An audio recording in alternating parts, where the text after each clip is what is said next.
Successfully Married with Pete and Mel.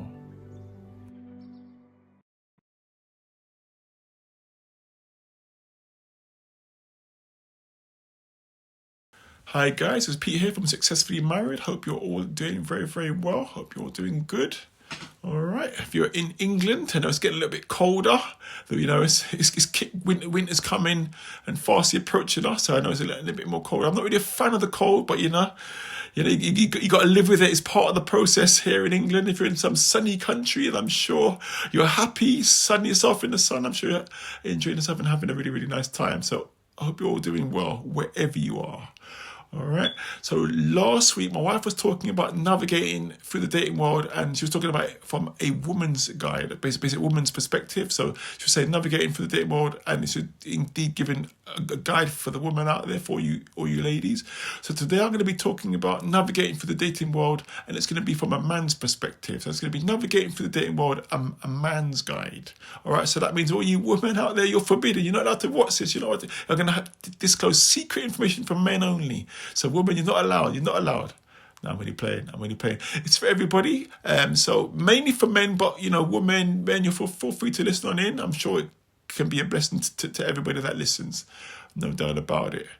All right. So my first point in terms of navigating through the dating world, a man's guide is for you men out there, I'm encouraging you guys to be a confident person. Be confident in yourself. So by that I mean, so don't be afraid of a woman's looks or of her beauty or of her, her countenance, her face. Don't be afraid. Be confident in yourself. Confidence is an attractive quality, and if you carry yourself with confidence, it's a good thing to do. So be confident in yourself. Be confident in yourself, and don't be afraid. Be confident in yourself. Be confident, and carry yourself in that manner. Is definitely what I'd advise, basically. That's my first point. So my second point, similar to being confident, is to walk as a king you've been put on this earth to be. So by that I mean, as a king, you don't have to come across as being desperate for this one or desperate for that one, or desperate, because if you act desperate for somebody, it's actually it makes you slightly unattractive, and it sort of undervalues you, and it can actually put off a woman, it can put off a person. So what I'm saying is, walk as a king you've been put on yourself to be, and by that I mean, what I'm trying to say, ain't got to come across as desperate for this one, desperate for that. So be a king, walk as the king you've been put on this earth to be. If you're not sure you've been put on earth to be a king, just remember that every single person out there, whether you're a man or even female, every person out there, specifically focusing on men, every man out there, you've been given specific qualities, specific gifts, that are, that you have, that are unique to yourself. So know that, walk in that confidence, and, walk as the king you've been put on this earth to be. Be confident. It is a good thing to be. Walk in confidence. Learn to be confident. All right, I definitely encourage you guys to do that. All right, and so my third point for you men out there is to focus on your vision and or calling, and to be busy with that. So by vision I mean, whether you're studying at university and you want to go into a specific career, whether you're in a specific career at the moment and you want to go up the ladder and get to a specific position, whether you want to work in business, whether you are actually working in business and you want to get to a specific goal, focus on these specific things. Focus on these things. It's a good thing to focus on. And also in terms of calling, whether you believe in God and are serving God, for Christians, and serving God is, if you're a Christian, it's be good to focus on serving God in different capacities, whether you're serving God, in your church, whether you're serving God online and doing different things online to be an encouragement to the Christian world, or even encouragement to the world. Focus on your calling. And if you're a Christian, it's good to be doing this anyway. But if you're not a Christian, focus on the things you believe you've been put on this earth to do. The reason I'm saying is to focus on these types of, focus on your vision and focus on your calling, because what they say is, in terms of being connected with someone, finding a partner, it often happens when you're not looking for somebody. Now, I'm not saying to do this just to find somebody, but what I'm saying is, as a Christian, you should be. It's good to be focusing on the things of God anyway, focusing on your calling anyway. That's definitely a good thing to do. But I'm just saying in general, it's good not to be sort of focusing on, oh my God, trying to get this woman, trying to get that woman, trying to get this woman. Just relax, Be a king. Focus on your vision. Focus on your things. You know what I mean, and see what happens. See what happens. You can talk to a woman, obviously, but what I'm trying to say, make your focus be about what you're doing on the earth, is what I say.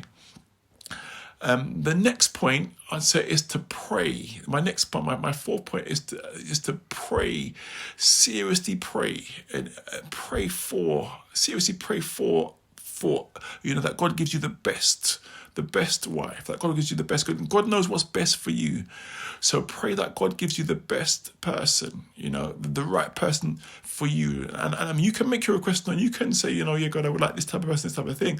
But just trust God that God will give you the very, very best person. God knows best. So trust God that when he puts the right person your way, just trust God that he knows exactly what he's doing. But I would say pray. You pray. If you can, pray way before you're even looking to settle down. Pray, give yourself some time just to be praying. And I'm sure that would definitely be an encouragement. And also, good things to pray about is even the place that you're supposed to be, and even the places you're supposed to be, because you want to be at the right place. So you want to be in the right location. For instance, you want to be living in the right location where God wants you to be. If you believe in church and going to being a Christian and stuff like that, you want to be going to the right church, that he wants you to be going to, and also in terms of to live in church. What was it? Also, even your job or your business, you want to be doing the thing that he wants you to be doing, because I'd say it's a lot easier if you're where you're supposed to be. Then it's easier if you're for instance in the right church or in the right workplace. I guess it'll be a lot easier for God to sort of put the person in your path if you're in the place you're supposed to be, rather than if you're in the totally wrong place. Say, for instance, God has got somebody in mind for you who lives in a specific country, and God wants you to be in that country, but you're doing your thing in another country. Just for instance, I'm just saying. Now, God may say to you, go here, and if you don't go, and if you stay where you are, then it's going to be a bit more challenging for God to give you that specific person. So I'm just saying to be open, to be very, very prayerful in terms of, where you're supposed to be, whether it's church and the church you're supposed to be in, whether it's the country you're supposed to be in, whether it's the town, wherever you live and stuff like that, whether it's even job and career and stuff like that. To be very, very, very prayerful, and just be prayerful about that, and also praying that God gives you the best person for you. And as I said, God knows what is best for you. So that's my 4th point is to be very, very prayerful. You've got to be prayerful in this day and age. The reason I would encourage people to pray, because there's so many pitfalls.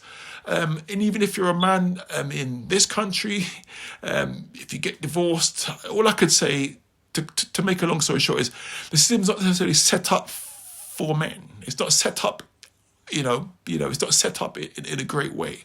So what I say is, it's good to pray that God gives you the right person. And even when you get married or, get with a person, pray from then onwards. Continue to pray. So definitely be very, very, very prayerful, and just pray that God will definitely help you and guide you as a man. I definitely say that's a key point. That's my point number 4.